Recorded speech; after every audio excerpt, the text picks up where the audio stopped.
Hello అండి, welcome back to my channel. ఈరోజైతే మీ అందరికీ నచ్చేటట్లు నేను దోసకాయ టమాటా కర్రీ అయితే చేశానండి. దీంట్లో నేను ఏం వేసాను అనేది చూపిస్తాను. ఈ వీడియో అయితే స్కిప్ చేయకుండా చివరి వరకు చూసేయండి, మీకు తప్పకుండా నచ్చుతుంది ఈ రెసిపీ అయితే.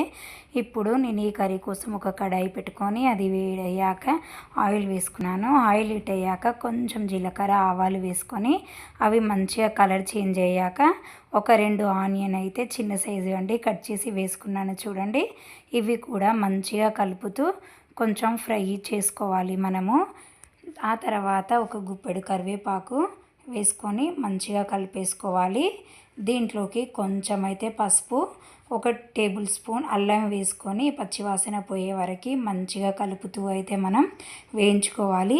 ఇవి వైట్ ఆనియన్ కదా, మీకు అర్థం కావట్లేవి, మంచిగా ఫ్రై అవుతున్నాయి చూడండి.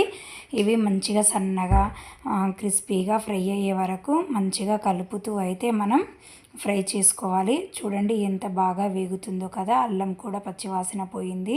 ఇప్పుడు దీంట్లోకి మనం ముందుగానే కట్ చేసి పెట్టుకున్న దోసకాయ ముక్కలు అయితే వేసుకుందాం. చూడండి, నేనైతే ఒక పెద్ద సైజు దోసకాయని చెక్కు తీసేసి చేదు లేకుండా చూసుకొని సన్నగా అయితే కట్ చేసుకొని ఇలా వేసుకున్నాను. ఇప్పుడు మూత పెట్టేసి ఒక 5 మినిట్స్ ఉడకనిద్దాం.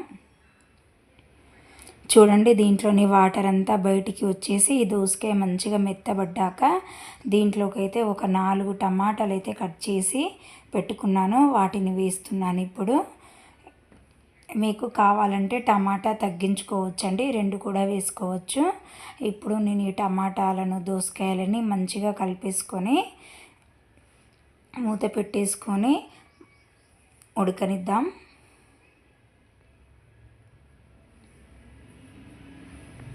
ఇప్పుడు ఈ టమాటా దోసకాయలోనే మధ్యలో మూత తీసి చెక్ చేస్తూ ఉండాలి.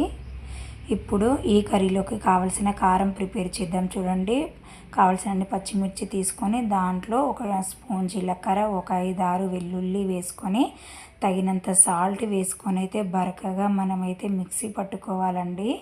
టేస్ట్ అంతా దీంట్లోనే ఉంటుందండి. మనం ఎల్లిపాయలు జీలకర్ర వేసి మంచిగా మిక్సీ పట్టాం కదా. చూడండి, ఇప్పుడు టమాటాలు దోసకాయలోని వాటర్ అంతా బయటికి వచ్చేసి ఇవైతే మంచిగా కుక్ అయినాయి. చూడండి, ఇలా అయినాక మనం ప్రిపేర్ చేసుకున్న కారంని అయితే దీంట్లోకి వేసేసుకుందాం.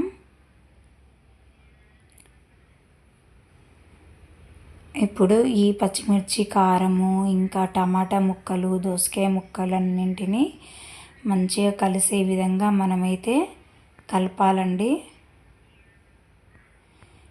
ఈ పచ్చిమిర్చి పేస్ట్ కూడా పచ్చివాసన పోయే వరకు మనం కలుపుతూ చిన్న మంట మీదనైతే ఉడికించుకోవాలి. ఇలా మూత పెట్టి చూడండి, ఇవి మంచిగా ఉడికింది కదా. ఇప్పుడు దీంట్లోకి మనకు గ్రేవీకి కావలసినంత వాటర్ అయితే వేసుకుందామండి. ఈ వాటర్ వేయడం వల్ల కర్రీకి చాలా టేస్ట్ వస్తుందండి. పచ్చిమిర్చి కారంలో మనకు కలుపుకోవడానికి కూడా ఈజీగా ఉంటుంది. రోటీలోకైనా చపాతీలోకైనా రైస్లోకైనా దేంట్లోకైనా కానీ చాలా అంటే చాలా బాగుంటుందండి. నాకు దోసకాయ టమాటా పచ్చిమిర్చి కర్రీలో ఇలా గ్రేవీ ఉంటే చాలా ఇష్టపడి తింటారండి మా పిల్లలు. అందుకే నేనైతే గ్రేవీ కోసం కొన్ని వాటర్ వేసి మంచిగా ఉడికించుకున్నాను. చూడండి, మీకు ఇష్టం లేకపోయినట్లయితే గ్రేవీ వద్దనుకుంటే వాటర్ వేయకుండా ఒక 5 మినిట్స్ అలా ఫ్రై చేసుకొని దింపేసుకుంటే సరిపోతుందండి. చూడండి, ఇప్పుడు ఆ గ్రేవీ అంతా చిక్కపడి టమాటా దోసకాయ ముక్కలు అయితే సాఫ్ట్గా అయినాయి కదా. ఈ కర్రీ అయితే చాలా అంటే చాలా రుచిగా ఉంటుందండి. మీరు కూడా ఇదే విధంగా కారం ప్రిపేర్ చేసి చేయండి, మీ అందరికీ తప్పకుండా నచ్చుతుంది. మీ పిల్లలు కూడా ఎంతో ఇష్టపడి తింటారండి. కర్రీ అయితే రెడీ అయిపోయిందండి. ఈ రెసిపీ కనుక మీకు నచ్చినట్లయితే please friends like share and subscribe my channel.